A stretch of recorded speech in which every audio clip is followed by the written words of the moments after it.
¿Qué tal? Buenos días, ¿cómo están? Bienvenidos a República en este lunes 14 de octubre de 2019. Les saluda Wendy Monterrosa.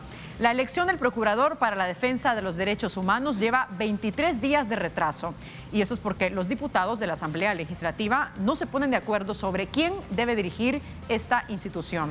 En los últimos días ha circulado el nombre de uno de los candidatos que podría tener el aval del FMLN y de Arena, es decir, los votos necesarios para ser procurador. Sobre este nombramiento es importante también preguntarse qué criterios han establecido los diputados para elegir al procurador, qué tanto pesa la idoneidad del perfil sobre los intereses políticos. ¿Contará el país con una persona fuerte, con la capacidad de denunciar dentro del mismo Estado las violaciones a los derechos humanos? A estas y a otras preguntas responderán nuestros invitados de esta mañana. Comenzamos con la entrevista.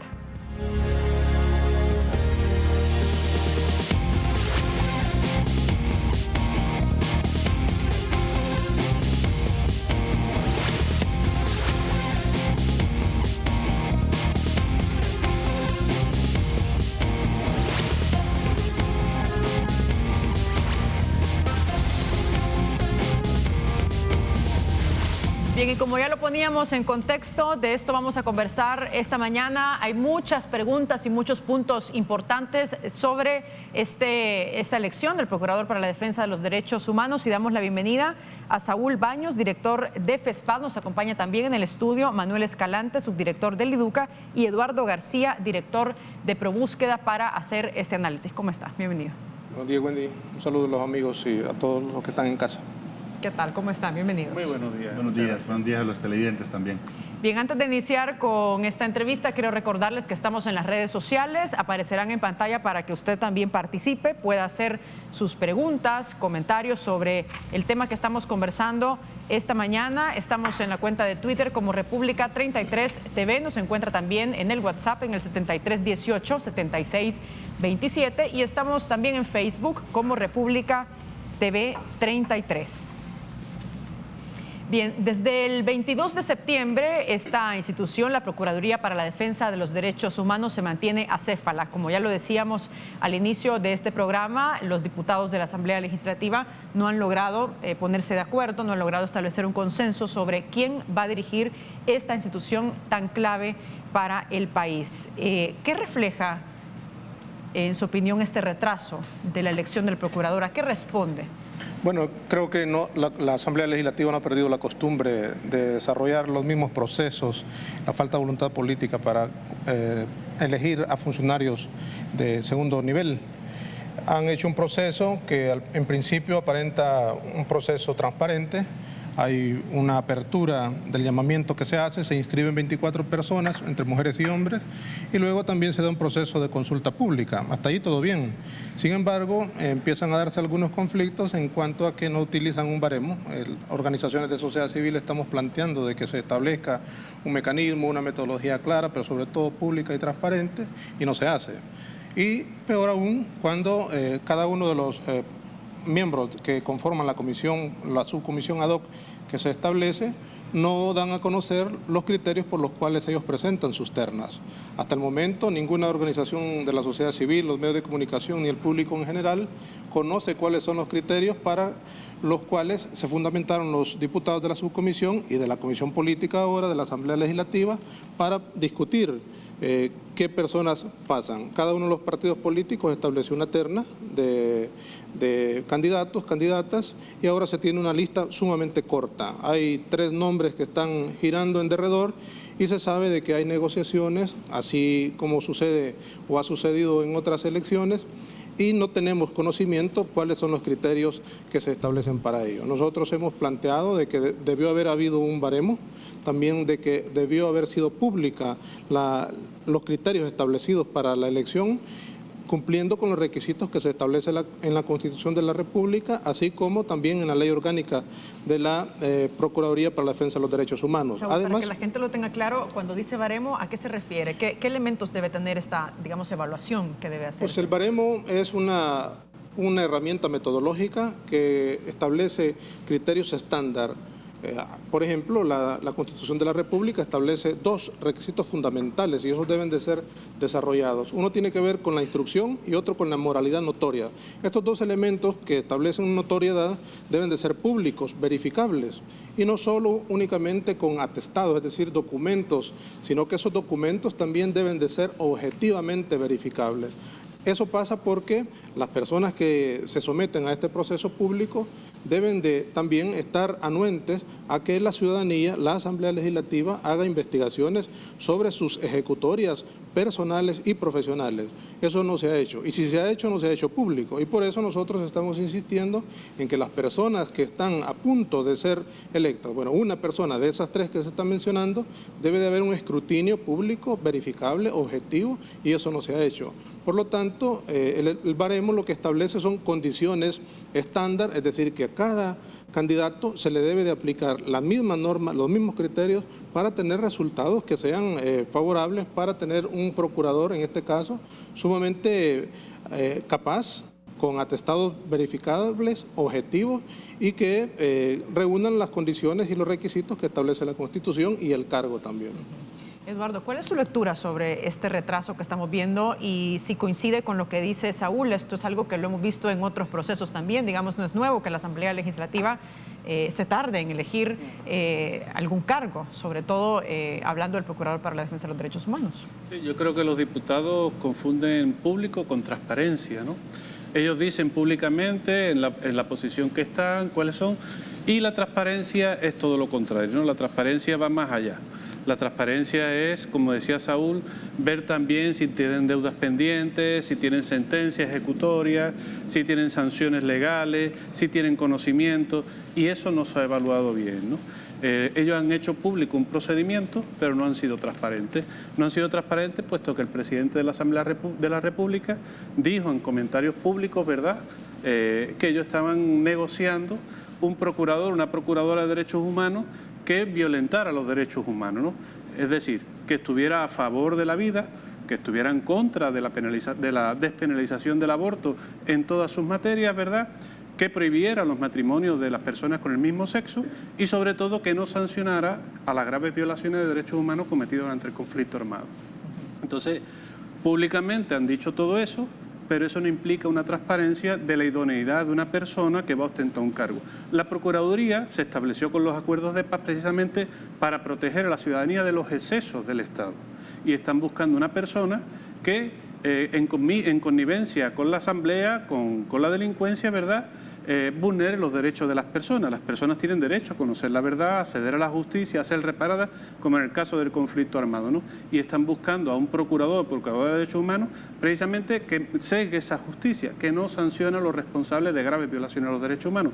Paralelo a eso, la Asamblea Legislativa está analizando la posibilidad de ponerle más tiempo, mayores sanciones a aquellos delitos cometidos o iguales a los cometidos durante el conflicto armado, como es la desaparición forzada. Hoy le quieren dar 30, 40 años al delito de desaparición forzada, pero quieren indultar, quieren perdonar, quieren amnistiar a los cometidos, ese mismo delito cometido en el contexto del conflicto armado. Antes de conocer su valoración, Manuel, me gustaría que viéramos unas declaraciones del presidente de la Asamblea Legislativa, Norman Quijano, sobre este tema de la elección del procurador. Adelante.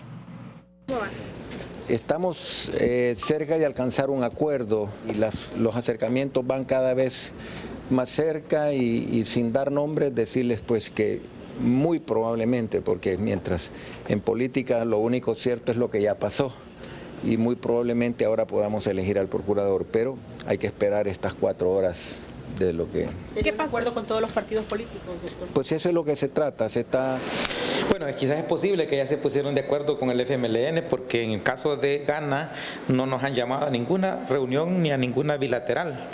Sí, pero nada más hemos sido la pelota de ping-pong. Nos toca ver izquierda, derecha, porque esa es la realidad. No podemos soslayar que hay un hecho que está presente, que por eso no se ha elegido. Como PCN me da pena ajena que se irrespete el estricto cumplimiento del reglamento y de la ley en el país. ¿Les han dicho nombres? Pues por ahí se barajan algunos, pero hasta ahí nomás son ellos los responsables de ponerlo sobre el tapete. ¿A quiénes les han informado? Bueno, mencionan el nombre de Apolonio, que es el que tendría el beneplácito para pagar la deuda de un partido al otro. Solo eso le puedo decir. Gracias. Bien, y con base a estas declaraciones que daban los diputados, ¿qué evidencia, Manuel, a su juicio, este retraso que estamos viendo en la Asamblea Legislativa? Ya lo denunciaban, algunos diputados dicen, pareciera que la negociación está ahora entre el FMLN y Arena. Yo rescataría la parte final de la última nota, ¿no? Y lo resumiría de la siguiente manera, y es, esta situación no es más que una burla más por parte de la Asamblea Legislativa hacia la institucionalidad y el pueblo salvadoreño, ¿no? O sea, es decir, terminan con carcajadas frente a un problema estructural muy grande. Y quizás, esto quería decirlo al final, pero quizás importante, porque para mí es trascendental señalar esto, porque a diferencia de los otros órganos de Estado, la Procuraduría para la Defensa de los Derechos Humanos es una institución que nace con los acuerdos de paz. O sea, es decir, es, digámoslo así, una de las joyas de la corona de nuestros acuerdos de paz. Esta es la segunda vez consecutiva en que la Asamblea Legislativa se está tardando en elegir al procurador. Lo mismo pasó la elección anterior hace 3 años. Se tardaron unos cuantos días en elegir. Entonces, claro, ahora, además de que continúa con el retraso, se continúa haciendo también, como bien lo indica el último diputado que habló, hay un acuerdo de, digámoslo así, de negociación, ¿no? Ya también otro diputado del PCN lo había dicho en otra programa de opinión, en donde está claro que hay una negociación entre la Ley de Reconciliación Nacional y la elección del Procurador para la Defensa de los Derechos Humanos. Situaciones que no deberían de estar bajo lógica de negociación, porque son procesos completamente distintos y además cada uno de ellos tiene que tener su propio método de trabajo. Y ahí más o menos, lo que rescataría lo que decía Saúl en el tema del baremo. O sea, es decir, ¿qué es lo que al final yo podría resumir un baremo? El baremo, digámoslo así, es como un instrumento a través del cual se va a examinar a una persona. Este es como un examen en el colegio, un examen en la universidad. Un estándar definido que se aplica para todos. Exactamente, ¿no? Y para todos los que se encuentran en la misma condición. Porque yo, por ejemplo, un elemento diferenciador que no hicieron en la Asamblea Legislativa fue con respecto a la procuradora que iba de reelección. O sea, es decir, es que la procuradora no se le puede considerar como una candidata más. Tenía que considerársele en relación a los 3 años de trabajo que venía realizando, ¿no? O sea, ¿qué quiero traer a cuenta? Que el baremo tiene que estar en función de la situación concreta de la persona que va a optar al cargo. O sea, no se le puede tratar a todos por igual cuando están en situaciones distintas, ¿no? Ese por un lado. Y por el otro lado, que yo creo que también es un elemento estructural que hay que reflexionar, ¿no? Y no cada 3 años, sino que tenemos que comenzar ahora es, vamos a evaluar a los candidatos, pero ¿quién evalúa al candidato?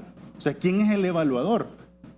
¿Realmente nuestros diputados saben de qué es derechos humanos? ¿Realmente nuestros diputados entienden el sentido de la jurisprudencia constitucional? O sea, es decir, ¿quién me va a evaluar? Si alguien me va a evaluar de derecho constitucional, no sé, yo no esperaría que fuera un ingeniero eléctrico, esperaría que fuera un abogado constitucionalista, ¿no? Entonces, de repente, cuando vamos viendo quiénes son los que se sientan y hacen la aparente evaluación o la aparente entrevista, nos damos cuenta que, o deberíamos de saber cuál es el perfil de estos evaluadores diputados en relación a sus conocimientos en derechos humanos. Hablando del procurador, pero lo mismo hablando del fiscal, lo mismo hablando de la Corte Suprema de Justicia, Corte de Cuentas, porque al final, claro, todo lo que comienza mal, termina mal. Si nuestros evaluadores no conocen del objeto que están evaluando, los evaluados evidentemente van a ser electos por otros criterios distintos al área de conocimiento que se les está planteando, ¿no? Bien, vamos a hacer una pausa, pero al regresar me gustaría que nos centráramos un poco sobre los perfiles, es decir, quiénes son las personas que están al momento gozando de simpatía o favoritismo por los partidos mayoritarios, sobre todo el FMLN y Arena, para ser el próximo procurador para la defensa de los derechos humanos. Hacemos pausa y regresamos enseguida, no nos cambien.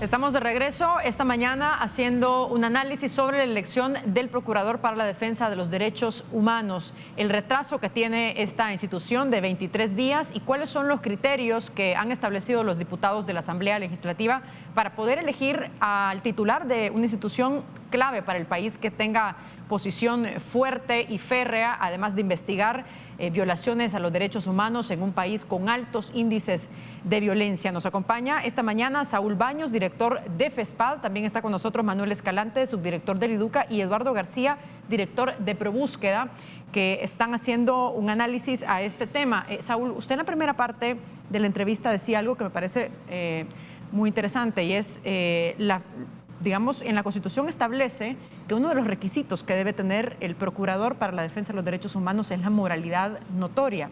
Sin embargo, estamos viendo que uno de los candidatos favoritos que se están barajando en este momento es José Apolonio Tovar, quien tiene un expediente abierto en la Fiscalía General de la República. Además, tiene un juicio de cuentas en la Cámara Tercero de primera instancia de la Corte de Cuentas y 3 procedimientos que ya concluyeron en el Tribunal de Ética Gubernamental, y adicional también ha donado dinero al partido FMLN en 2016. ¿Cómo se interpreta esto?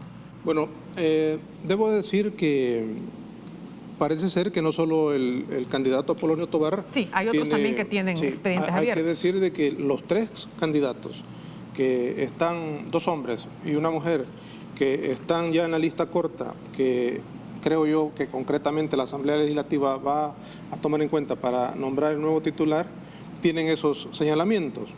También debo decir de que a mí, personalmente, como director de FESPAD, no he verificado si esos señalamientos son ciertos, porque también hay que decir de que hay o ha habido en el proceso descalificaciones de algunos candidatos que no son ciertas. Hay mucha desinformación y no tenemos mecanismo para verificar. Quiero hacerme un poco atrás y decir de que de la lista abierta de 24 que había, personas a quienes nosotros conocemos y estaban como candidatos, también algún medio de comunicación le hizo señalamientos serios y que nos consta que no son verídicos. Al igual que podría estar pasando con los candidatos que están en la contienda y en la lista corta. Habría que verificar. 2 de ellos han sido y ejercen la judicatura. También hay que reconocer de que los funcionarios públicos están expuestos a que un ciudadano disconforme con una resolución judicial puedan correctamente recurrir a un tribunal superior, pero a veces se va a las instancias administrativas como el Tribunal de Ética Gubernamental.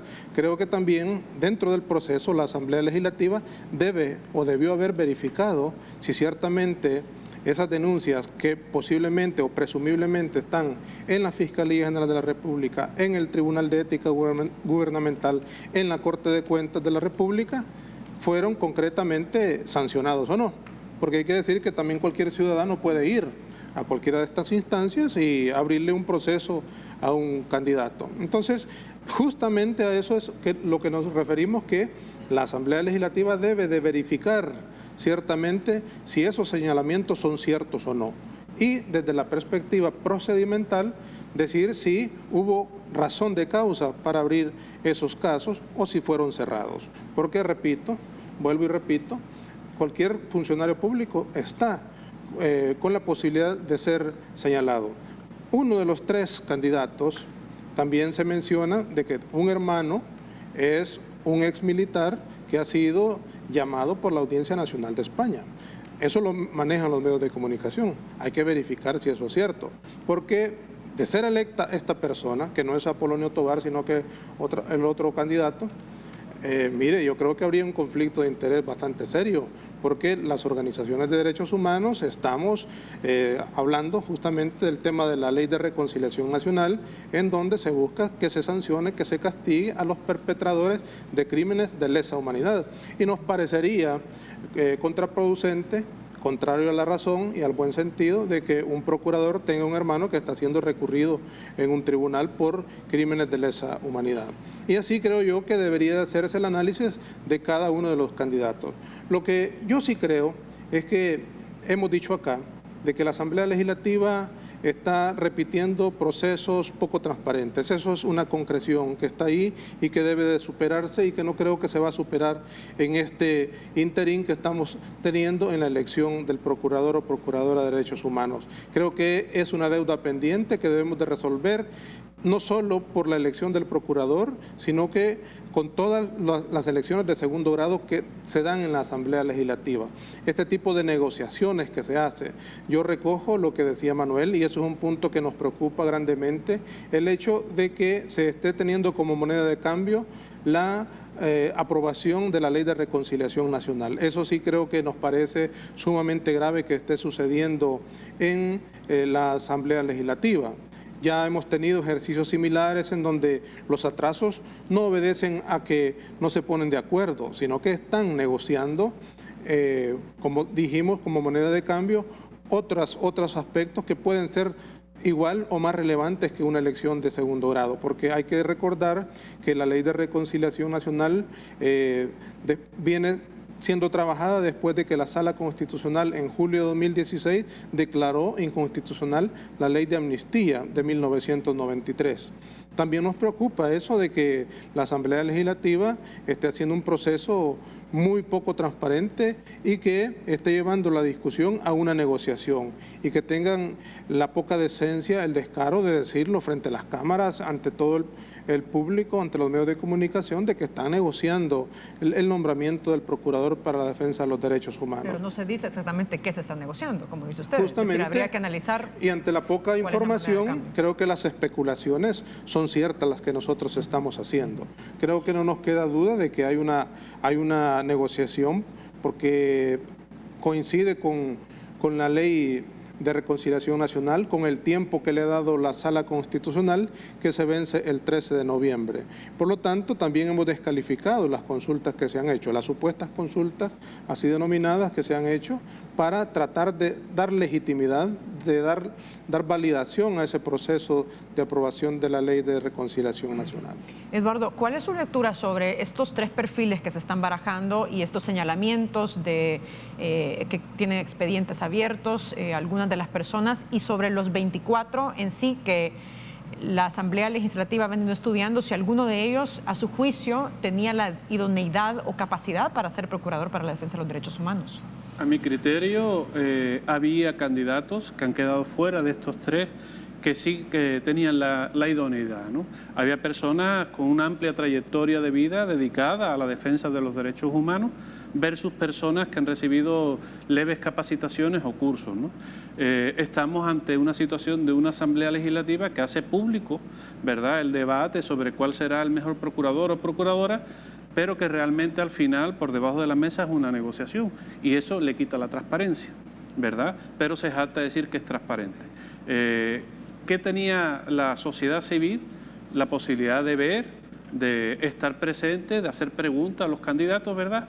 ¿Y cuál es la potestad que tenían los funcionarios públicos, en este caso los diputados y diputadas? Precisamente de pedir toda esa diligencia, verificar sus currículum, verificar sus expedientes.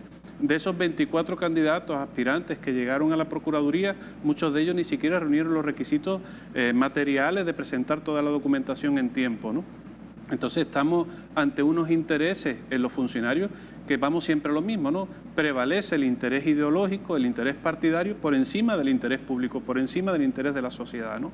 El conservar una instancia creada en el marco de los acuerdos de paz para proteger a la ciudadanía, para proteger a las víctimas de esas graves violaciones que el Estado en su exceso comete, ¿verdad?, a elegir un funcionario que le salvaguarde las espaldas a esos funcionarios precisamente y eligiendo funcionarios que no tienen toda la idoneidad para hacerlo, ¿no? Fácilmente manipulables, fácilmente volver a dar ese préstamo que le hacen, ¿no? Yo te elijo y a cambio espero aquello otro, ¿no?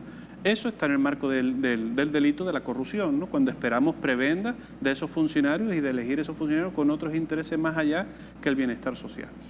Manuel, usted señalaba en su primera intervención sobre la poca capacidad y formación que tienen los diputados en materia de derechos humanos que están eligiendo al Procurador para la Defensa de los Derechos Humanos. Y yo le pregunto, ¿por dónde entonces pasarían las soluciones y de que este proceso de selección sea lo más adecuado posible para elegir a la persona idónea que dirige esta institución? Sí. Bueno, primero creo que ante estos problemas estructurales, porque aquí tiene que ver mucho con el tema de la crisis de representación política, ¿no? Es decir, el elemento de, bueno, cómo entendemos la democracia representativa que manda nuestra Constitución. O sea, no es un problema, creo, ni actual, porque se viene dando desde hace mucho tiempo, ni tampoco creo que sea un problema sencillo de resolver, es un problema estructural. Sin embargo, yo creo que ante los problemas de democracia, la idea o el mecanismo para resolver estos problemas de democracia es con más democracia. Y entiendo que ya la Asamblea Legislativa tiene al menos 2 propuestas para hacer reformas en su reglamento interno de la Asamblea Legislativa con la intención de que se permita que la ciudadanía participe de manera organizada, sistemática dentro de estos procesos de elección. O sea, es decir, incluso tal vez no necesariamente que sean procesos donde, bueno, mejor dicho, que sean necesariamente que sean procesos donde la Asamblea Legislativa sea la protagonista, pero con un acompañamiento clave por parte de la sociedad civil. Y sobre esto hay que decirlo, hay organizaciones sociales o hay personas en este país que están sumamente capacitadas como para poder dar este tipo de apoyo técnico, ¿no? Eso le daría mayor transparencia. Le daría mayor transparencia, le daría mayor legitimidad, le daría mayor fundamento, porque yo quería rescatar otro elemento también que ya se ha mencionado en este conjunto de intervenciones, y es, bueno, hay un conjunto de candidatos y candidatas actualmente que tienen una serie de denuncias o una serie de procesos abiertos en otros órganos de Estado, ¿no? Yo lo que hubiera esperado por parte de los diputados es ver el expediente de cada uno de estos candidatos y comenzar a depurar cada una de esas denuncias. Y si es necesario, llamar a las personas o a los funcionarios de esos órganos para pedirles información. Porque aquí no hay que olvidar que cuando una persona se presenta como candidato, hay un derecho fundamental de trasfondo, que es el derecho al sufragio pasivo, el derecho a ser electo. O sea, es decir, es uno de nuestros derechos políticos en la Constitución. Entonces, ¿qué quiero decir con esto? Quiero decir que si la Asamblea Legislativa, en este momento, esa comisión política o esa subcomisión política, tiene en sus manos un conjunto de derechos fundamentales, no solo de los candidatos, que es importante, sino también de cara a la ciudadanía, que ellos deberían de asumir con responsabilidad esa labor. Y es lo que no se ve, porque lo que hemos notado es que cuando se reciben los expedientes de cada uno de los candidatos y candidatas, se le da la labor a los técnicos para que hagan unos matrices, para que hagan una serie de cuadros donde van viendo qué tipo de denuncia y cuál es la condición en que se encuentra la denuncia. Pero no se ve una discusión sobre esto, ¿no? Y yo creo que, nuevamente, todo lo que comienza mal termina mal. Nos estamos concentrando, o los diputados se concentran en el momento de elegir al candidato, pero no le dieron suficiente importancia al proceso de elección, porque si hicieran un proceso de elección con fundamento y con estructura, ya básicamente el momento de elegir las cosas fueran más fáciles, porque claro, ya se depuró toda esa lista de denuncias y de candidatos y candidatas, ¿no? Bien, vamos a hacer una pausa y regresamos enseguida con más de este análisis. Les recuerdo que estamos en las redes sociales para que participe y nos envíe sus preguntas o comentarios sobre el proceso de elección del Procurador para la Defensa de los Derechos Humanos. Estamos en Twitter como República 33 TV, a través de WhatsApp en el 7318-7627 y nos encuentra en Facebook como República TV 33. Regresamos.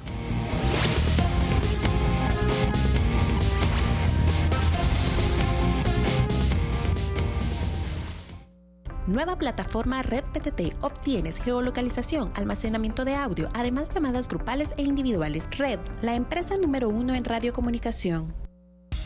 Agenda País, un aporte académico. Propuestas de solución desde una perspectiva académica y práctica para los ingentes problemas del país. La voz de la academia expresada con la fuerza que el conocimiento le concede. Agenda País es una producción de la Universidad Tecnológica de El Salvador. Se transmite los domingos a las 7 de la noche y en repetición lunes 6 de la tarde por Canal 33. Hagamos la diferencia. Seamos mejores. Universidad Tecnológica de El Salvador.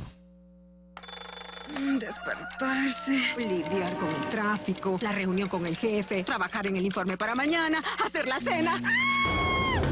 Ahora puedes puedes contar con Nervitran. Nervitran, el tranquilizante 100% natural que no crea hábito. Nervitran disminuye el estrés, la ansiedad y el insomnio. Innovación de Laboratorios Suizos.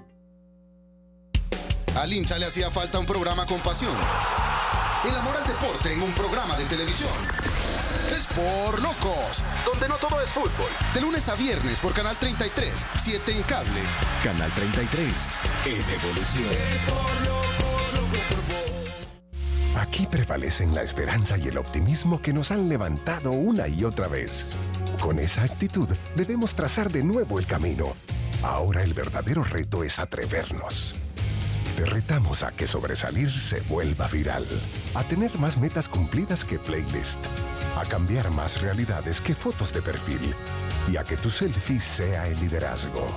Atrevámonos a ser mejores. Inscríbete hoy, Universidad Tecnológica de El Salvador. Enciende tu mañana, Canal 33.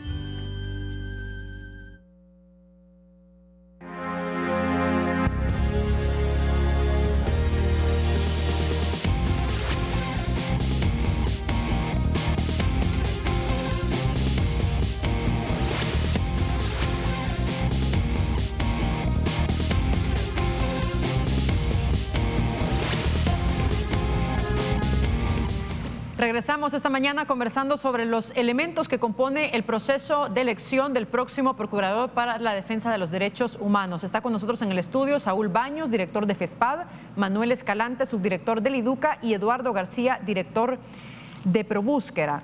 Saúl, ¿en qué condiciones va a recibir el nuevo procurador la institución que se menciona? Porque hay que recordar, a juzgar por la gestión pasada y las irregularidades que se señalaron de la ex procuradora Raquel Caballero de Guevara, el proceso de nepotismo, el que fue señalado, y también omisión sobre ciertos temas que son importantes y prioritarios para el país. ¿Cuál es la situación de esta institución y qué desafíos importantes va a tener el nuevo procurador para darle fortaleza a una instancia tan clave como los derechos humanos? Efectivamente, la expectativa que tenemos, que la población tiene de la Procuraduría para la Defensa de los Derechos Humanos es bastante grande. Quizás no es tan coherente con la importancia que se le da desde la Asamblea Legislativa a esa institución en cuanto a que la asignación presupuestaria es bastante exigua, muy baja, y no se le da la capacidad para atender todas las demandas de satisfacción de derechos de la población. Ese es el primer punto que creo que se va a enfrentar el procurador o procuradora para la defensa de los derechos humanos. Hay un número de personal que es muy exigente, dado de que también hay un sindicato muy activo que exige el cumplimiento de un contrato colectivo de trabajo. Y dentro del presupuesto general de la Procuraduría es que debe de honrarse esas demandas. Ese es un primer punto. Además de la atención que todas las oficinas regionales, departamentales, debe de atenderse. También con el transcurrir del tiempo, entre más atraso vaya en el nombramiento, hay ciudadanía que está presentando demandas ante la Procuraduría para la Defensa de los Derechos Humanos.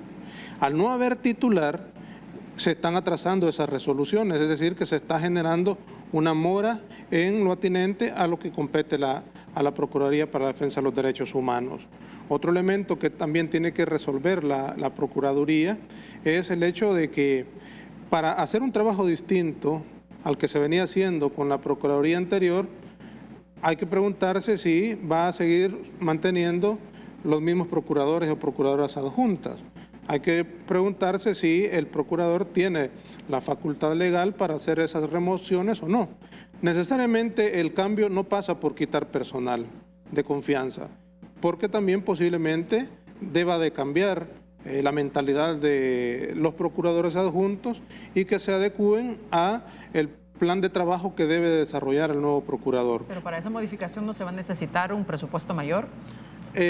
No solo para eso. Nosotros venimos diciendo que desde hace muchos años que la Procuraduría para la Defensa de los Derechos Humanos tiene algunas debilidades de origen, de nacimiento.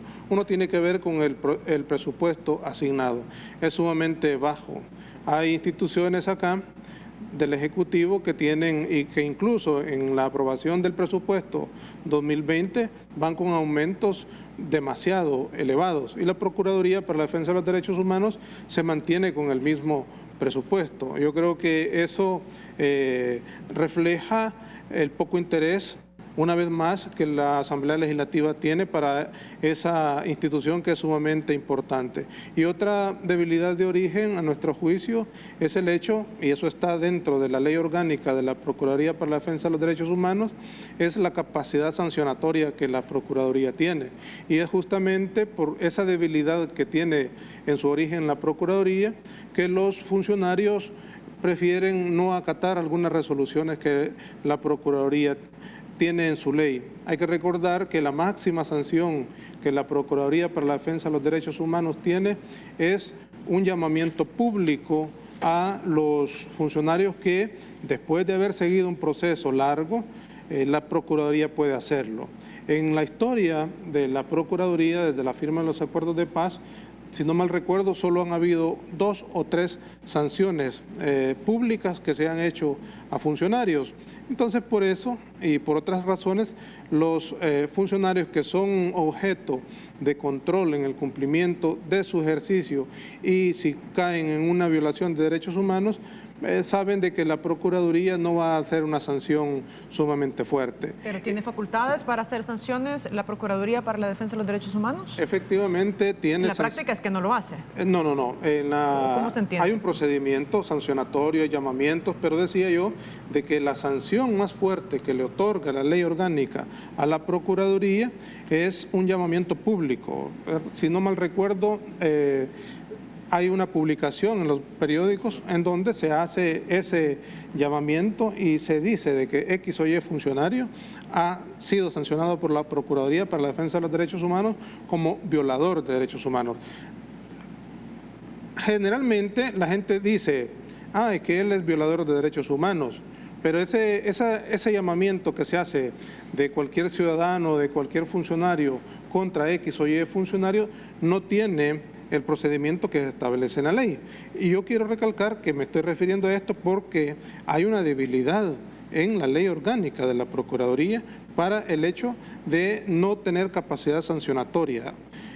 Distinto fuera de que hubiera una facultad de la Procuraduría para pasar a una investigación civil o una investigación penal. Eso no lo tiene la ley, sino que únicamente es el llamamiento público que se hace desde la Procuraduría. Adicional a lo que plantea Saúl, Eduardo, ¿cuáles identifica usted que pueden ser otros retos y desafíos que tenga el próximo procurador, sobre todo para darle fuerza a una institución que ha sido bastante debilitada, a juzgar por la gestión pasada y las irregularidades que se han cometido?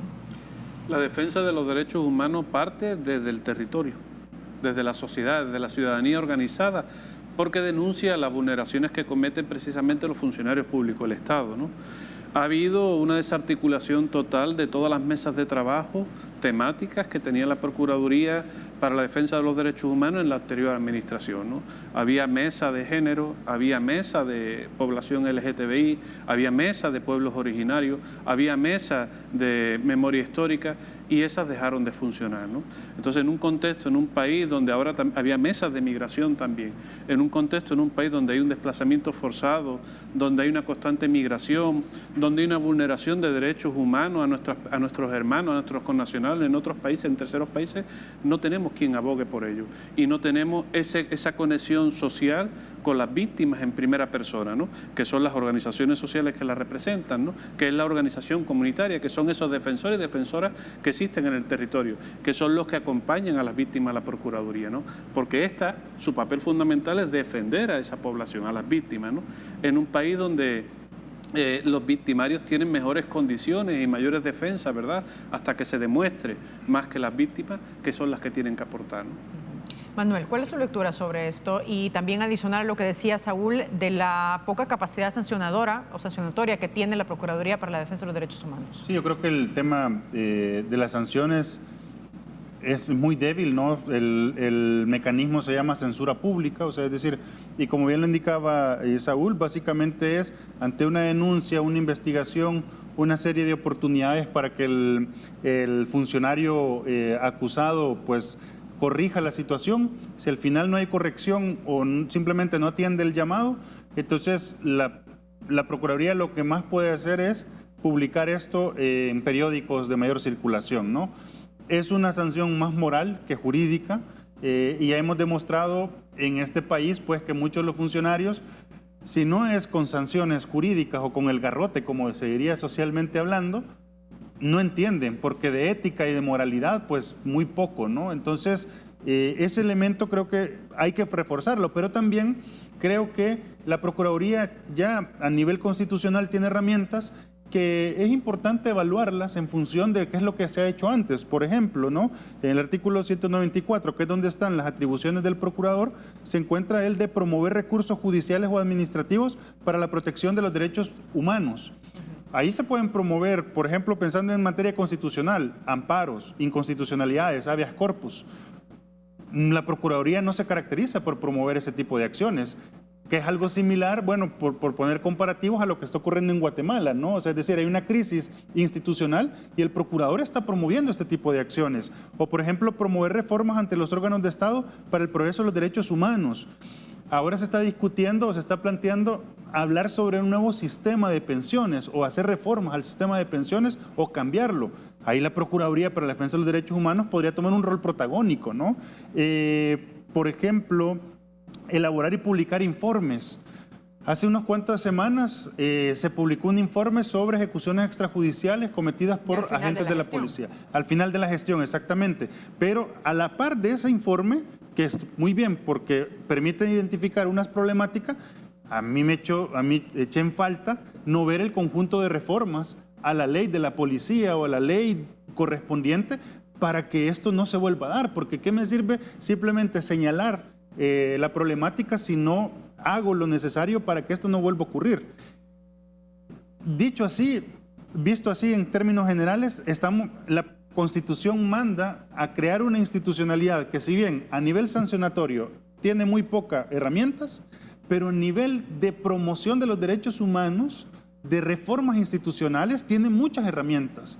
La pregunta es, bueno, ¿qué es lo que se ha hecho o qué capacidad hay para hacerlo? Porque, por ejemplo, hoy por hoy se está discutiendo sobre un presupuesto general de la Nación para el 2020, pero no hay titular. Entonces la Procuraduría, hoy por hoy, la Procuraduría no tiene interlocutor ante la Asamblea Legislativa para poder pedir o justificar mayores recursos.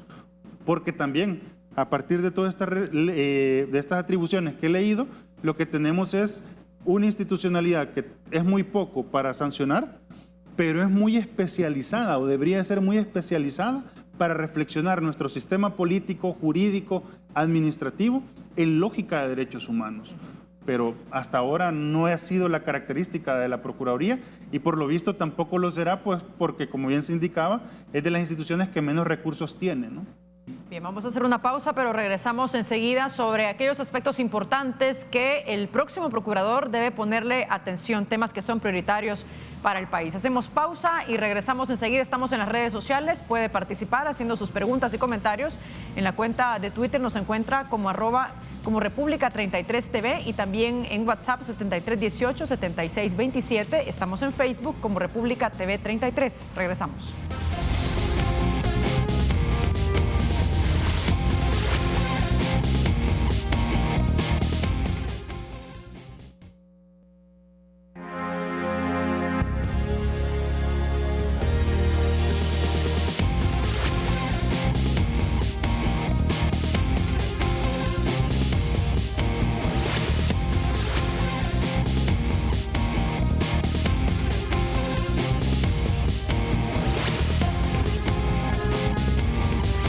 Regresamos en este análisis sobre la elección del Procurador para la Defensa de los Derechos Humanos. Saúl, hay un punto que me parece importante analizarlo y tiene que ver con cuáles deberían ser, a su juicio, las prioridades que establezca el nuevo Procurador para la Defensa de los Derechos Humanos, es decir, aquellos temas que son clave para el país y que actualmente no se ha visto un pronunciamiento por parte de esta institución. Le pongo un ejemplo, la parte migratoria. Ya lo decía pues Manuel en la primera parte, antes de ir a la pausa, donde hemos visto un procurador en el caso de Guatemala que ha tenido una posición férrea sobre lo que está sucediendo con el acuerdo de asilo que ha firmado Estados Unidos con ese país, los del Triángulo Norte y también México. Y nosotros como país, digamos, ese tipo de temas que son clave, prácticamente no hay una voz fuerte sobre esto. ¿Cómo no? Yo creo que hay dos aspectos grandes que debe de hacer el procurador electo. Uno tiene que ver con lo interno. Tiene que hacer un diagnóstico de cómo está la institución, sobre todo por este atraso. Creo que se puede generar cierto desorden, diagnosticar qué dejó la administración anterior y tratar de ordenar la casa, de fortalecer la casa. Luego lo programático, que creo que es lo más estratégico, pero lo anterior también es importante, porque eso le va a permitir hacer un buen trabajo programático, temático, estratégico y político de la Procuraduría para la Defensa de los Derechos Humanos. Y hay temas sustanciales que están ahí, que fueron descuidados en la administración anterior. El tema migratorio es sumamente importante, el tema de desplazamiento interno es sumamente importante, el tema de seguridad es sumamente importante, el tema también de los centros penitenciarios, esa población penitenciaria que se tiene ahí y que se sabe de que hay violación a derechos fundamentales. También vigilar las ejecutorias de todos los funcionarios públicos acá en el país. Por ejemplo, el nuevo gobierno está haciendo algunas acciones, algunas decisiones que a nuestro juicio son atentatorias contra derechos fundamentales de la población. Por ejemplo, el cierre de algunos establecimientos de trabajo nos parece de que debe de respetarse un debido proceso y que a nuestro juicio se le está pasando la mano a los funcionarios encargados de desarrollar esas diligencias, porque hay que recordar que los funcionarios tienen una facultad otorgada, legada por la Constitución de la República. El artículo 86 establece que no tienen más facultades que la ley les otorga. Y dentro del aspecto administrativo, por ejemplo, el Ministerio de Trabajo tiene facultades bien determinadas y procedimientos bien determinados, siguiendo pasos específicos. Y los regímenes sancionatorios que establece la ley, en este caso la Ley de Seguridad y Salud Ocupacional, establece los pasos que se deben de dar. El cierre temporal de algunos establecimientos de trabajo por incumplimiento de esa ley es de carácter progresivo, pero me parece que están haciendo la aplicación de manera inversa. Ahí posiblemente se esté atentando contra los derechos fundamentales de trabajadores y trabajadoras, pero al no tener procurador, nadie puede defender esos derechos de estas trabajadoras y trabajadoras y han quedado prácticamente en el limbo. También Manuel planteaba un punto sumamente importante y decía de que al no haber procurador y dado que se está discutiendo la aprobación del presupuesto general de la Nación 2020, no hay nadie, no hay titular en la Procuraduría para que esté luchando ante la Asamblea Legislativa para que se le otorgue un presupuesto mayor al que ya tiene. Entonces quiere decir que en 2020 la Procuraduría va a tener un presupuesto similar. Y hay que recordar que hay, por el tema de la plusvalía, hay encarecimiento de la compra de servicios, los trabajadores exigen un mayor salario. Entonces la Procuraduría, teniendo el mismo presupuesto, va a tener también una deficiencia en el tema de honrar esas obligaciones que tiene que hacer. Así que yo creería y resumiría de que la Procuraduría tiene que trabajar lo interno, fortalecer internamente y luego hacer un trabajo programático, obviamente con la colaboración de los otros órganos del Estado y de otras instituciones. También la Procuraduría debe de fortalecer la capacidad de gestión. Nosotros, los representantes de las organizaciones sociales, tenemos la total disposición de trabajar con la Procuraduría para la Defensa de los Derechos Humanos y tratar de fortalecerla. Esa oportunidad no la tuvimos con la Procuradora anterior. También en su capacidad de gestión debe de buscar cooperación internacional. Acá hay muchas representaciones diplomáticas en el país que están dispuestas a colaborar, yo lo sé, así como lo hacen con otras instituciones del Ministerio Público. La Fiscalía General de la República está siendo objeto de fortalecimiento. La Procuraduría para la Defensa de los Derechos Humanos también debe de fortalecerse, como debe de fortalecerse también la Procuraduría General de la República, para que desde el Ministerio Público se exija y se cumpla con el mandato que tiene de hacer a llegar a las otras instituciones del Estado que cumplan con su cometido. Eduardo, desde su perspectiva, el nuevo procurador, ¿a qué aspecto debe poner la atención? ¿Cuáles a su juicio son más urgentes y por qué? El nuevo procurador o procuradora debería de poner su enfoque en hacer que el país prosperara en el respeto de derechos humanos en general. Y tenemos una gran diversidad de temáticas en materia de derechos humanos que están siendo vulneradas sistemáticamente. Desde el debido proceso que se sigue por cualquier instancia pública, desde el debido proceso en cualquier judicialización de cualquier ciudadano o ciudadana, ¿verdad?, hasta la adquisición de estos ciudadanos de nuevos derechos humanos que no son contemplados en el país, ¿no?, como el derecho al agua, por ejemplo. Debería la Procuraduría de garantizar que el país avanza en materia de defensa, respeto de derechos humanos. La clave de la democracia es el respeto a la legislación, el respeto a las leyes, la convivencia. Si hay un irrespeto a lo más esencial, a los 3 primeros artículos de la Constitución, que son como el centro, la persona, el principio, el fin del Estado, la familia, no podemos avanzar en democracia, no podemos avanzar en Estado. Entonces la Procuraduría, a pesar de que tiene muy bajo perfil en leyes, en capacidad de emitir resoluciones, etcétera, sí tiene un papel muy importante en una sociedad que acaba de salir de un conflicto armado, ¿verdad?, y que se enfrenta a otros problemas como las desapariciones forzadas actuales, como el tránsito migratorio, el derecho al agua con la escasez del líquido que tenemos, ¿verdad?, el tema de la estabilidad laboral de las personas. ¿Qué hacen estas personas que han sido cerrados sus centros de trabajo si es el Ministerio de Trabajo, si es el Estado el que le ha vulnerado, ¿no? En todo caso sería un emprendimiento en contra de la empresa y no de los trabajadores, pero al final en este país salen perdiendo los trabajadores que pierden su ingreso, su poder adquisitivo, ¿no? La defensa de los derechos de las mujeres esenciales, la protección de los niños, ¿no? ¿Quién va a abogar, aparte de Cancillería, por estos niños que están encarcelados en Estados Unidos y que son el Estado de Estados Unidos, precisamente el gobierno de Estados Unidos, el que está vulnerando derechos fundamentales de la niña y las convenciones de la niñez, ¿no? ¿Cómo se puede tener a niños enjaulados si los responsables de la migración no son los niños, ¿verdad? Entonces, aquí es donde debe haber un perfil importante de la Procuraduría de hacer que el país avance y defender lo más esencial de la persona, sus derechos. Me gustaría que viéramos un fragmento del editorial de la UCA sobre este proceso de elección del procurador y el perfil que debe cumplir, pues, quien dirija esta institución. Vamos a ponerlo, por favor. Ahí está, bueno, el título era Defensor del Pueblo. Dice, lo que los partidos representados en la Asamblea buscan no es el candidato a procurador más capaz y mejor preparado, dice. Alguien que haya mostrado verdadero compromiso con la defensa de los derechos de todos los salvadoreños, que no dude en denunciar y oponerse a los abusos de las autoridades. Lo que buscan es una persona que los defienda, que avale todas sus propuestas de ley, que no se oponga a la impunidad de los criminales de guerra y haga la vista gorda ante la violación de los derechos humanos de grupos y colectivos usualmente discriminados y perseguidos.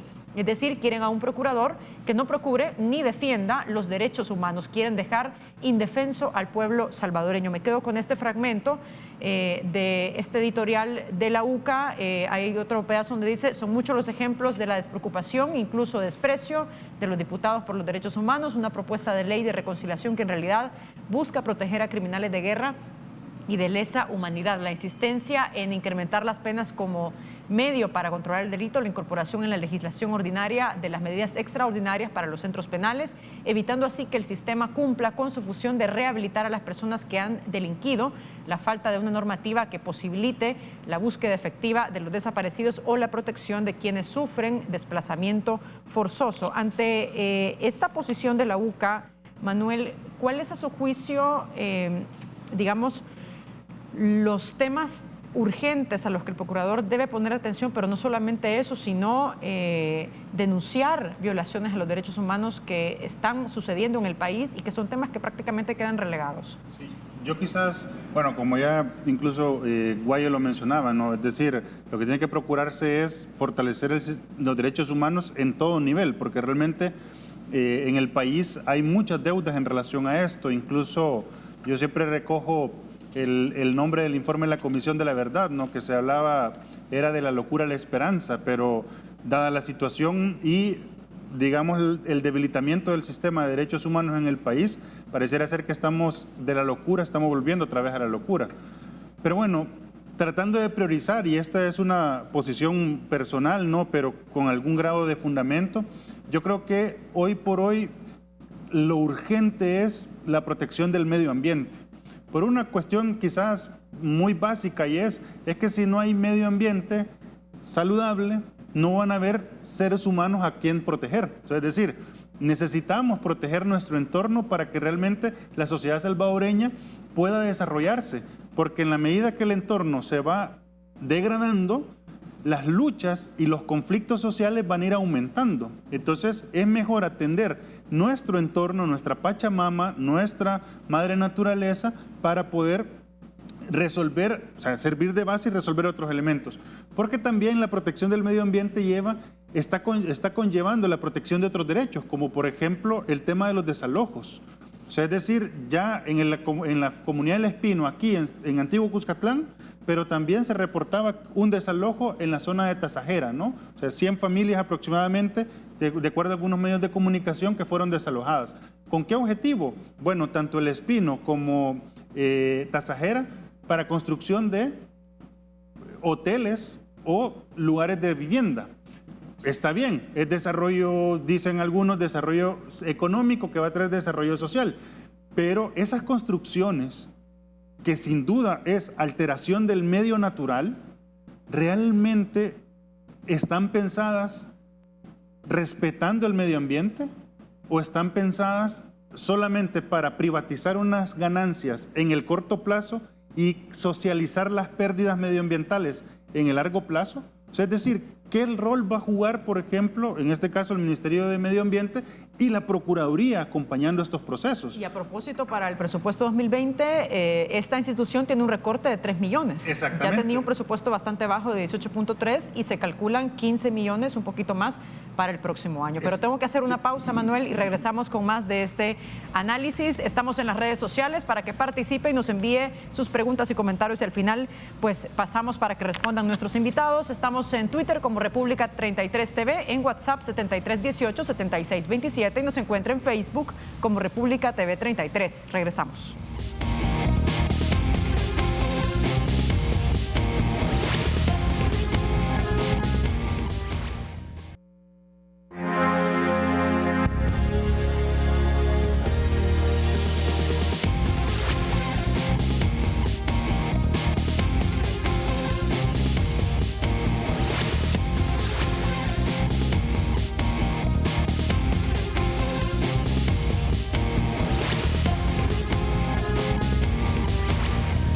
Bien, estamos de regreso esta mañana abordando el tema de la elección del Procurador para la Defensa de los Derechos Humanos. Y un asunto que va vinculado con esto es la discusión sobre la Ley de Reconciliación Nacional. Hay que recordar que en el año 2016 la Sala de lo Constitucional declaró inconstitucional la Ley de Amnistía, que data de 1993. Hasta el momento los diputados no se han podido poner de acuerdo tampoco sobre el diseño de esta propuesta de ley. En mayo de este año presentaron una propuesta, pero recibió pues muchas críticas y señalamientos en el sentido que no cumplía con lo que decía la sentencia. Y entiendo que se han cerrado ya la parte de consultas a las víctimas de guerra, y me gustaría que viéramos o leyéramos unos fragmentos de dos diputados de la comisión, de la subcomisión que está discutiendo este tema en la Asamblea Legislativa, para poder abonar a este análisis. Vamos a ponerlo, por favor, producción. Ahí dice: diputados cierran la consulta de víctimas. Diario El Mundo destaca una frase del diputado Roberto Angulo del PCN. Dice: estoy seguro que no podemos satisfacer todos los deseos de las víctimas. Para empezar, no todas las víctimas hablan. Vamos con otro fragmento de otro diputado. Bonner Jiménez dice: diputado de Arena, hemos escuchado a las víctimas, ha llegado el momento de cerrar este proceso, nadie es monedita de oro para caerle bien a todo mundo, pero sí estamos tratando de producir el mejor producto que podemos. Saúl, ¿cómo se observa estas declaraciones y la discusión de este anteproyecto de ley?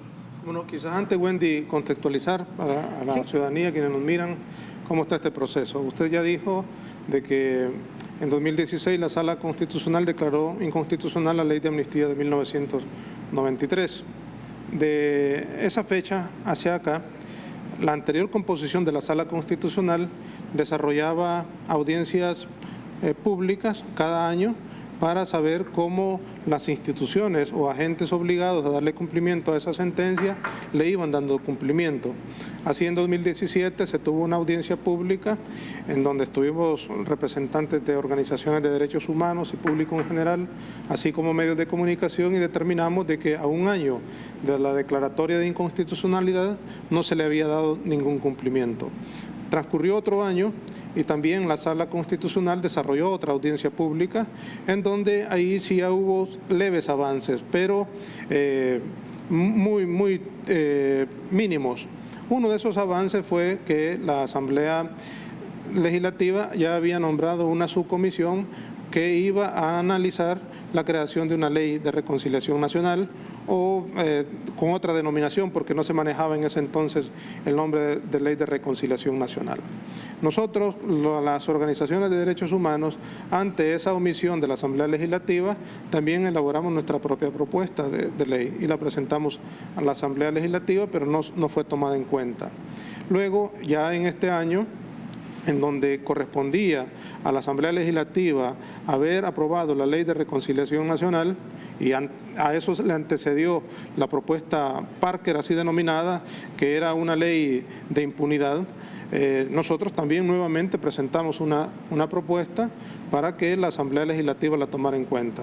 Se cumplió el término que la Sala Constitucional había establecido y la Asamblea no tuvo la posibilidad de aprobar esa ley, por lo que se solicitó una prórroga para que la Asamblea Legislativa tuviera la capacidad de aprobar la ley.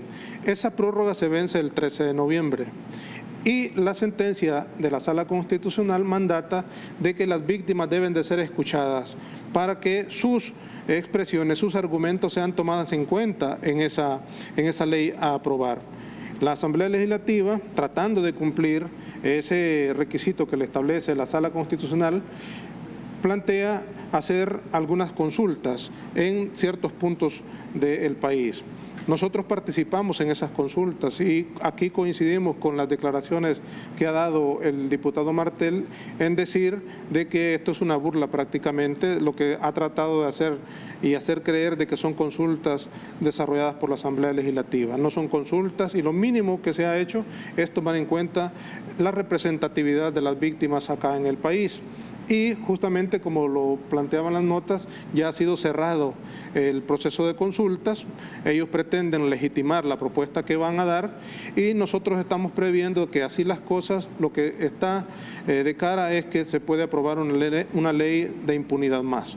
Nosotros obviamente estamos pidiendo a que la Sala Constitucional esté vigilante y que determine si se cumple o no los requisitos establecidos en la sentencia de inconstitucionalidad de 2016. A nuestro modo de ver, la Asamblea Legislativa se está burlando de las víctimas, de las organizaciones que representamos también a las víctimas, y no estaríamos de acuerdo en que se apruebe una ley incondicional de impunidad acá en el país.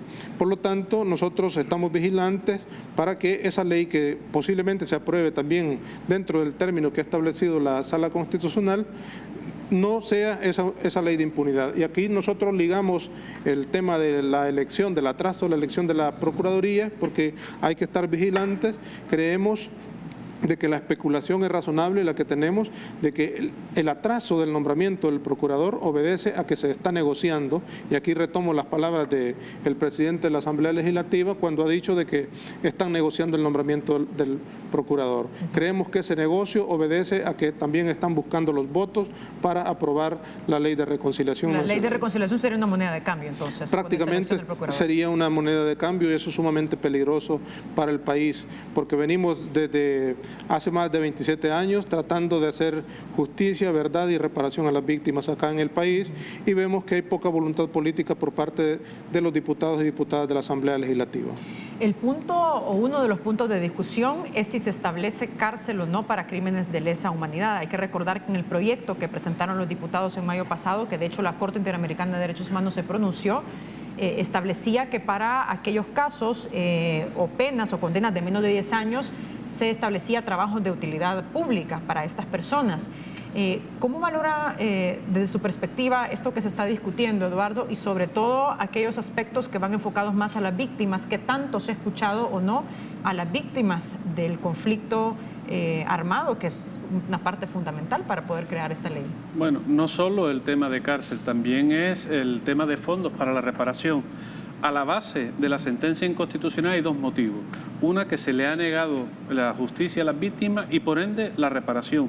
¿Qué pasaría en este país si negáramos la justicia al resto de víctimas o si le negáramos la reparación al resto de personas del país, verdad?